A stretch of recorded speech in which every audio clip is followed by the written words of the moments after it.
program? Well, this week we are surrounded by blooming heather as Country Matters visits the Speyside Heather Centre at Skye of Kerr, where I'll be finding out a few tips on how to lay out a heather garden, plus there's one or two decorative ideas to use in the home as well. Also in the program, we'll be in the wild with Dickbal Harry. Paul Martin Davis reports on a rather unusual animal, plus how clean is your river, where we'll be turning over a few stones to find out on my journey down the Dee. But first of all, let's meet David and Betty Lambie, who own and run the Heather Centre on Speyside. Well, David, you have a fabulous nursery here, but why the particular interest in heathers? Thank you. Well, it maybe seems strange for a Scot, but I probably get the first love of heathers at the Royal Horticultural Society's garden down in Wisley in Surrey, where I was taking horticulture. And there was an area there called 7 acres, which was all landscaped with heathers and conifers, and I just thought that's my kind of landscape. So, what is it that's so special about heathers, though? Well, I suppose I'm basically a lazy gardener, really, and they give you great ground cover, so you don't need to do an awful lot of work. But they also give you flower colour or foliage colour right through the seasons, as you can maybe see from my own garden.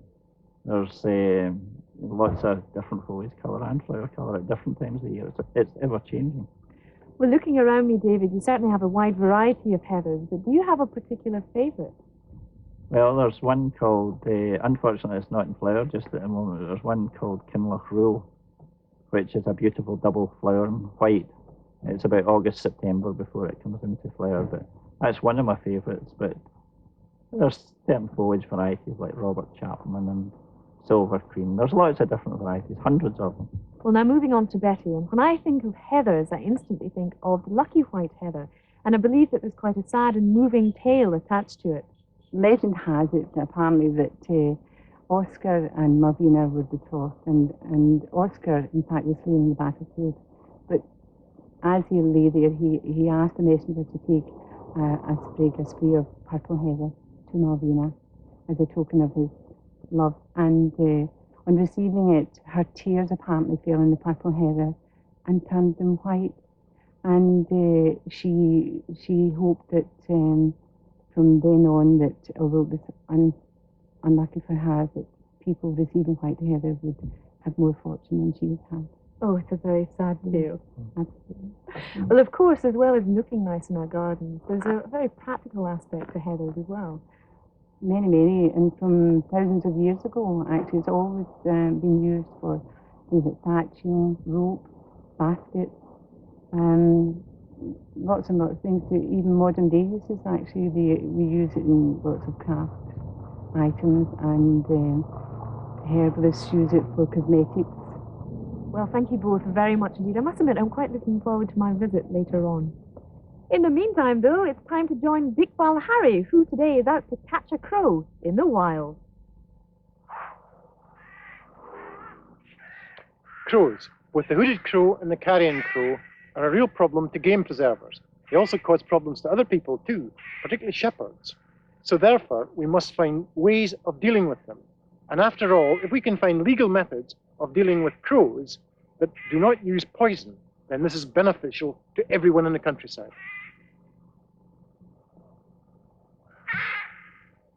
This is a very effective and legal system of controlling crows. And with me is Jim Walker, who is an expert in wildlife and the law. Jim, could you tell us something about the larceny trap? Well, the larceny trap works on the idea that if we have a crow, a collar crow in this compartment here, and we put it into another crow's territory, it'll be very jealous, and it'll come down out to either of these two compartments here. The crow comes down to face off the collar, the original bird, comes in, comes down into this perch, which collapses, and it is kept there. Now, the person who is operating the trap comes along later, and he can dispose of the crows in these two front compartments here. Now, to be within the law, the person operating the trap must be quite humane about it, and she must provide water and food for the collar. as far as these two in the front are concerned, then he must take them away from the trap, leave no feathers because he wants it to work again, and he must dispose of it humanely. Now, the great beauty of this trap is that if a smaller bird, a non-target bird, comes along and triggers the trap, then it can be released quite easily. It's a new development, and it's mobile, which is much better than the cage traps with a funnel which you could walk into, which you're familiar with. This Larsen trap was made down at Brecon Castle Estates, and there it has been very, very effective. In fact, they have caught over 200 carrion crows in only 2 months. Is this a similar pattern all over Grampian? Well, the claims made for the cage traps, the big walking cage traps which preceded this sort of trap, the claims made for them are 200 rooks and 40 carrion crows in a year. Now, your carrion crow is a scheduled person, is the main target, so obviously this trap, being mobile, is much more efficient and probably more humane. And it is legal. That's the important point. It is legal. It is licensed under the Wildlife and Countryside Act, and it's a new innovation, and it seems to have taken off in a good way. Jim, this was a trap that was found in the wild. Can you tell us something about it? Well, I can start at the top, Dick. This is a legal backbreaker trap, which is legal if it's used in an artificial tunnel or within a hole for certain species.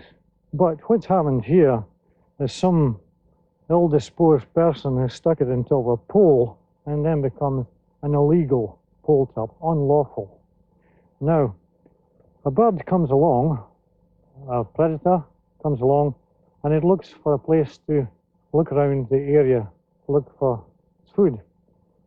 It gets trapped by the pole trap, and then it's left, Dick, to fly about round on this chain, flopping about in what I call a bionic bird scarer. It's deliberately left there to scare other birds from coming into the area.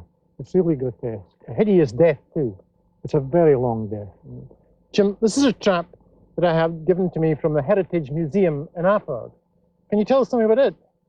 Well, this is a gin trap. Now, it's called a gin trap because in Victorian times, anything which worked automatically with an engine, not a car engine, but an engine. And this is a gin, short for engine. It was made specifically for the rabbit meat trade, so that a rabbit was caught by the teeth and was held alive until a trapper came along.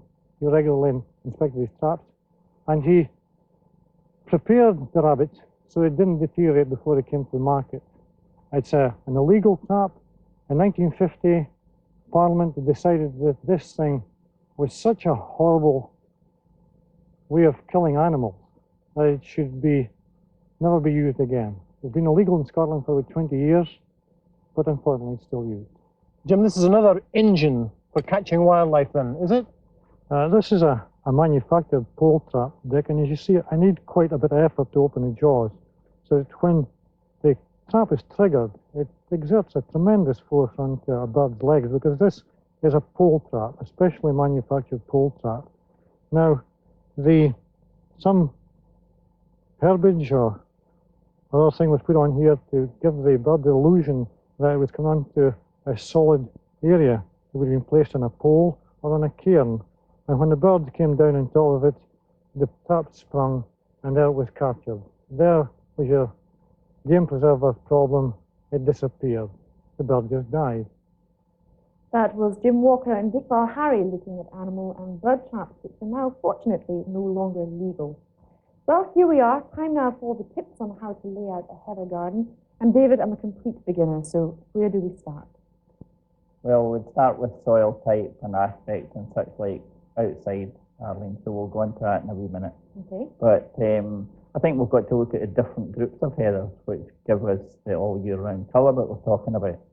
And basically there's 3 indigenous types in Scotland, and this is one of them. Now these arise as chance seedlings for sports in the wild. So you've got different foliage colours, which you can see this one turns flame red.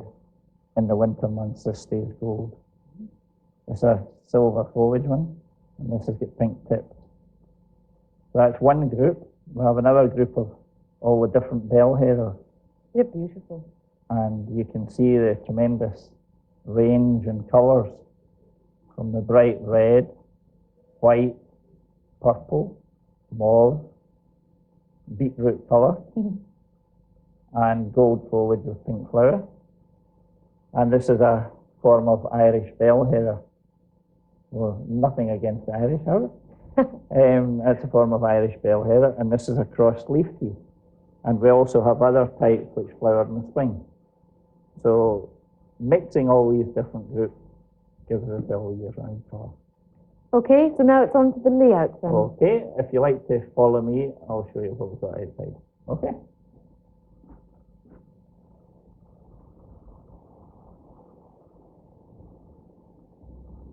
Well, Arlene, here we have a small heather garden which I planted out at the back end of last year.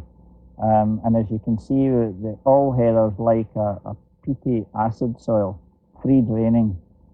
So when we're planting, we apply plenty of peat and also top dress with peat after planting. Well, this bed of heather is also planted underneath quite a large birch tree, so does that mean that they actually like the shade? No, I wouldn't say that. We have planted them here, but silver birch is a less dense canopy tree than a lot of others, and they'll survive under a silver birch. But really, heather should be planted in wide open spaces with plenty of sunshine. There's quite a variety of heathers here. Yeah, we've got 3 different types here. We've got the Irish bell heather, which starts flowering about June and goes on till about September, October. We've got the alpine heath, which we're going to flower about February, March, April.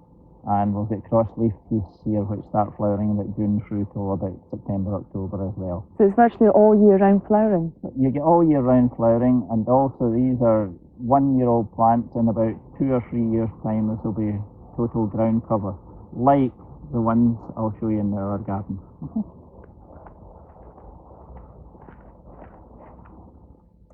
Well, this is starting to really look nice, and you can actually see it taking shape. Yes, Arlene, these plants are something like 3 or 4 years old now, and you can see how much maintenance we need to do. Very little. Listen, thank you very much. My garden's really in for a treat when I get home. Thanks. Pleasure. Well, now time for us to head up to Caithness, where Paul Martin Davis reports on a rather unusual animal. We're in Caithness, near Berrydale in the far north, to be precise, on a farm. It looks like any typical farm scene, beasts grazing in the background. But look carefully, they're not sheep, they're llamas. This is a llama farm, owned and run by Mary and Brian Goff.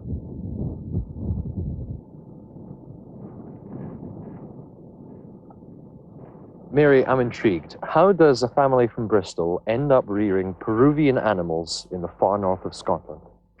Well, we started off with our entire mill, TC, who came from the south, from a private collection. And then the 2 females, they came from Drusilla Zoo in Sussex. And we've sort of gone from strength to strength. Now, they work for a living, don't they? Yes, they do, yes. We're starting to go walking and trekking with them. And they are good pack animals.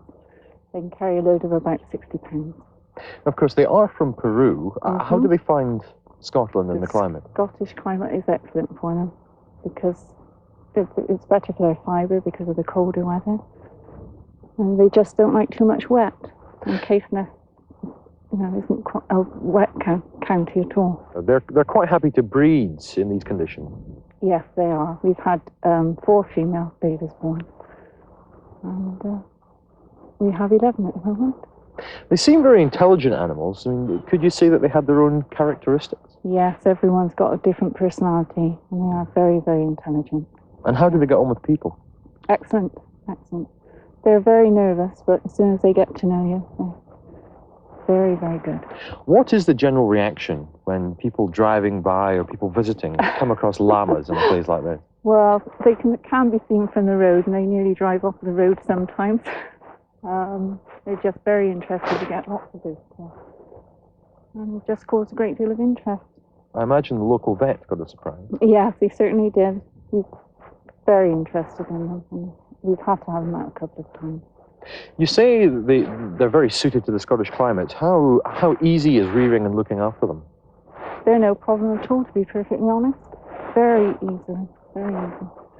They do get groomed, they get fed, That's it really, just graze.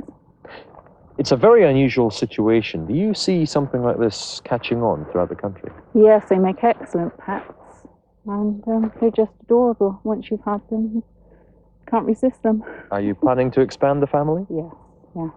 They do breed every year. Gestation period is 11 months.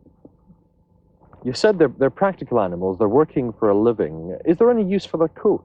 Yes, there certainly is. Hand spinners use it. It's about £2 per ounce.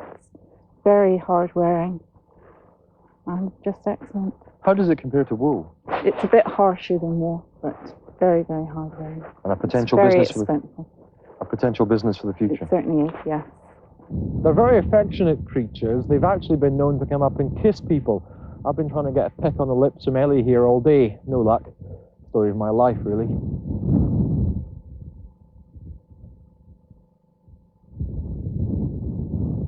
Oh dear, Paul. Never mind, I'm sure there's someone somewhere who loves you. Well, here we are in the workshop of the Heather Centre, and with me again is Betty, who's going to show us some good tips on what you can do at home with heather. Now, where do we start off? Well, here we have, today the ladies are working on 3 of many ideas, many very simple ideas. Helen is, she does pressing flowers and making pictures. And of course, we're using purple heather today, which we use most of the time. But of course, it's very simple to press any flower. And make this a homemade press, but they're not expensive to buy. They're very simple, just 2 pieces of wood, blotting paper, and a few screws. And how long should you press the heathers for? Heathers tend to take a few weeks, actually. If we're in a hurry for a particular variety or flower or picture, it's there are shortcuts. You can actually iron them and have done on many occasions. Well, Helen's doing a smashing job here, and it seems to be a very delicate job, and you have to be quite nimble fingers to do it successfully. I don't think so. It helps initially, but in fact, with practice, anybody should be able to do these things. Now, Ailey here, today the arrangement we're making today is mainly with shells, simple shells, and we make very pretty arrangements, very simple and very effective. So ideal for the person who lives on the beach, perhaps? Yes, sir. Most people visit the beach at some time or another. And the final one here today? Jessie is making buttonholes. We make thousands and thousands and thousands of buttonholes. It's purple heather again. They're sent all over the world, and actually these, if you pick the heather August, September, it in fact will, as long as it's not handled too much, it can last for years. No problem. They really are lovely.